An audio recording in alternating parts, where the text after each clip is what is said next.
di hai tu ka be mo pi kai pa tu thon ra cha ken hi na ra be tu thon no azan hai di san lo Soon we both go Jubilee. Ting ra trọc tam bộ Jubilee. Arab is and high the sun below. Hallelujah, oh hallelujah. Con diệu bằng để pa gian tu. Azan đi bộ tu din ron bằng nè. Ting teng pa tu con bằng nè. Azan mai đi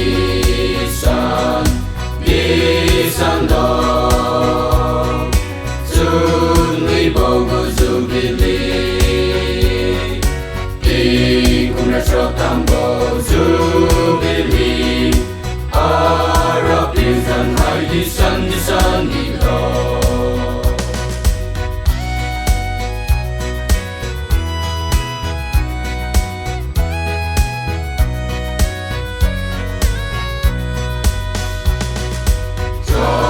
Can he now go Arab way? Azan tu halil ton ke.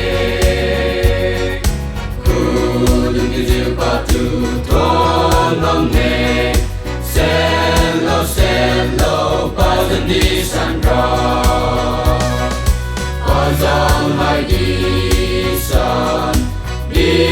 san lo. Soon we both go Jubilee. Ting ra trọc tam bộ Jubilee. Arab is and high the sun below.